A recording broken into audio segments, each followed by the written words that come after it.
That's my news wrap.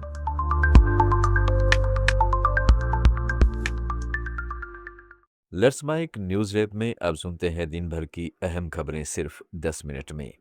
सबसे पहले सुर्खियां। अशोक गहलोत ने कहा, पायलट को अपनी गलती का एहसास, अब वह हमें छोड़कर नहीं जाएंगे। बंगाल विधानसभा चुनाव के अंतिम चरण का प्रचार आज थमा। 142 सीटों पर वोटिंग 29 अप्रैल को। और भारत न्यूजीलैंड के बीच free trade agreement sign, export को मिलेगा बड़ा बूस्ट। अब खबरें विस्तार से। राजस्थान के पूर्व सीएम अशोक गहलोत ने सचिन पायलट को लेकर कहा है कि वे कांग्रेस छोड़कर कहीं नहीं जाएंगे। उन्होंने कहा है कि सचिन पायलट को अपनी गलती का अनुभव हो गया है और वे पूरी तरह पार्टी के साथ हैं। गहलोत ने बीजेपी के राजस्थान प्रभारी राधा मोहन दास अग्रवाल के सचिन पायलट को लेकर आज दिए उस बयान के जवाब में यह टिप्पणी की, जिसमें अग्रवाल ने पायलट को बहुरूपिया बताते हुए कहा था कि उनकी एक टांग कांग्रेस में और एक न जाने कहाँ रहती है। उनकी दोनों टांगे कांग्रेस में ही है और कांग्रेस में रहेगी। अब उनके भटके आएंगे जो पहले गुमराह करके ले गए मानेसर के अंदर हमारे लोगों को। वो सचिन पायलट जी को अनुभव हो गया है कि इस प्रकार की गलती करने के क्या अंजाम होते हैं, ठीक है ना।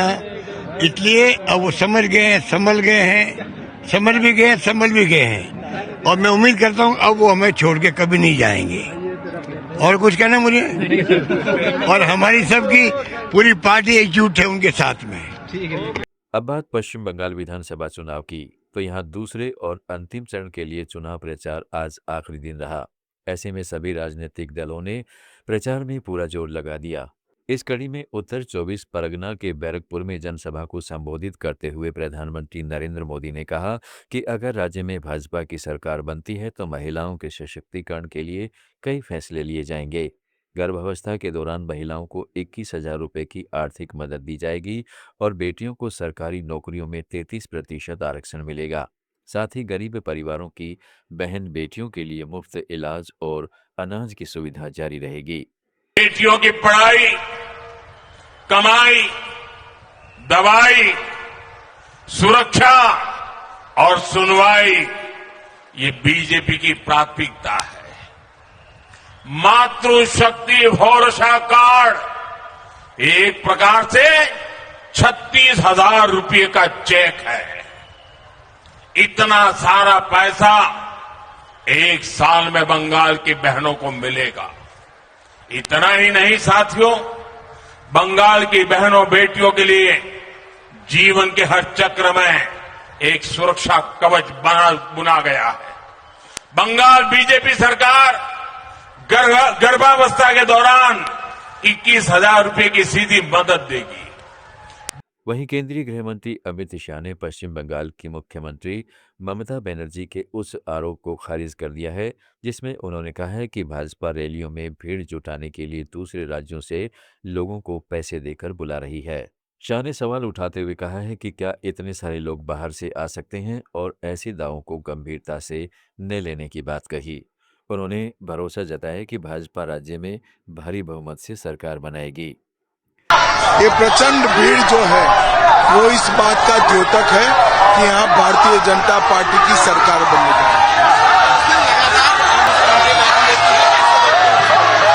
मैं भी यही कह रहा हूँ कि माँ, माटी और मानुष के लिए ही भाजपा को वोट दीजिए। इन्होंने नाम माँ को सुरक्षित रखा है, माटी को घुसपैठियों को बेच दिया है और सारा मानुष संतरास से त्रस्त है। राजस्थान के पूर्व मुख्यमंत्री अशोक गहलोत ने कहा है कि अब 4 तारीख का इंतजार कीजिए। चुनाव में पहले भविष्यवाणी करना आसान नहीं है। जयपुर में मीडिया से बातचीत के दौरान गहलोत ने भाजपा पर आरोप लगाते हुए कहा है कि भाजपा धन का बहुत दुरुपयोग कर रही है और माहौल में डर का वातावरण है। आजादी के बाद में इस बार जो इलेक्शन कमीशन की भूमिका हुई है बंगाल में,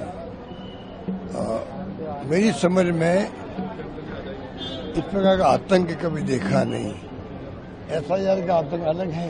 90 लाख वोट कट गए, उसमें 31 लाख वोट सही पाए गए और सुप्रीम कोर्ट ने कहा आप बैठाइए जुडिशियल ऑफिसर्स को, न्यायाधीशों को, वो टीमें बनी, वो भी 31 लाख को जांच नहीं कर पाई।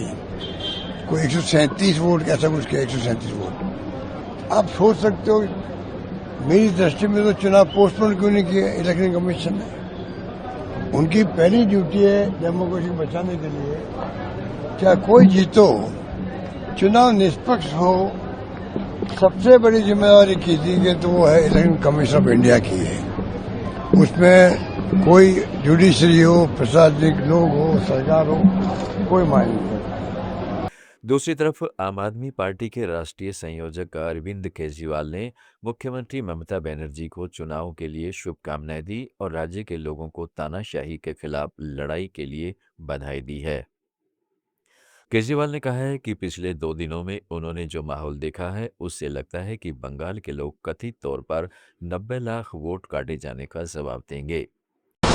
मैं ममता दीदी को बहुत बहुत शुभकामनाएं देना चाहता हूं इस चुनाव के लिए।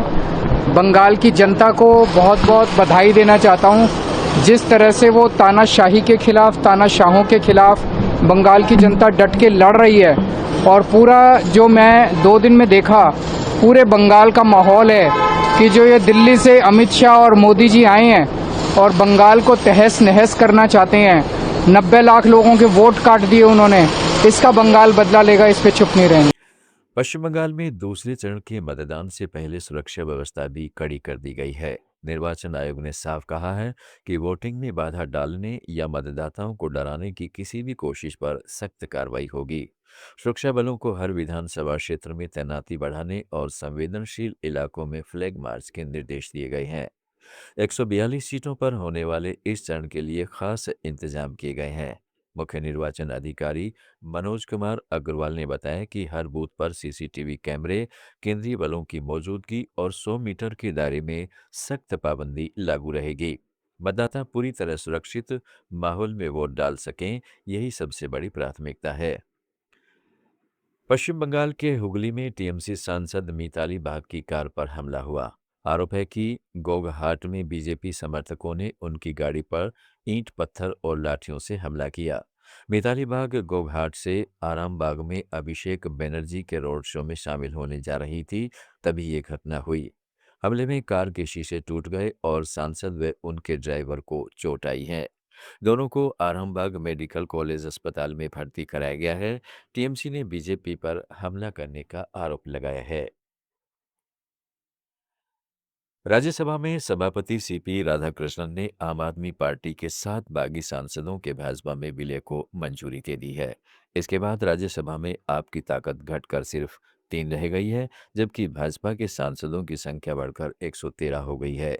राज्यसभा की वेबसाइट पर भी अब इन सभी को भाजपा सदस्य के रूप में दिखाया जा रहा है। इस फैसले से पहले आपने सभापति से इन 7 सांसदों की सदस्यता खत्म करने की मांग की थी। पार्टी का कहना है कि यह दल बदल कानून का उल्लंघन है। संजय सिंह ने पत्र लिखकर इन सांसदों को अयोग्य घोषित करने की अपील की थी।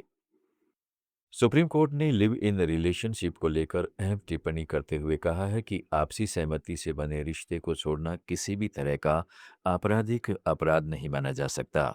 जस्टिस बीवी नागरत्ना की बेंच ने एक मामले की सुनवाई के दौरान स्पष्ट किया कि सहमति से बने रिश्तों और यौन अपराधों के बीच फर्क समझना बेहद जरूरी है।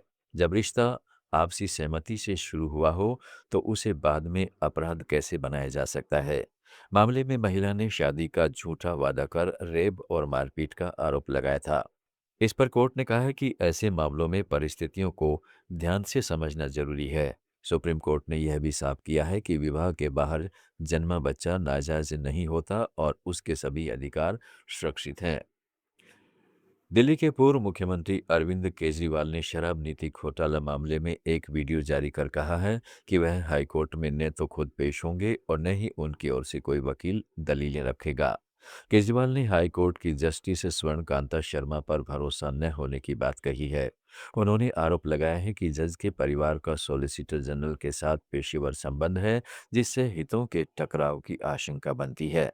इसी आधार पर उन्होंने जज को केस से हटाने की मांग की थी, जिसे अदालत ने पहले ही खारिज कर दिया था।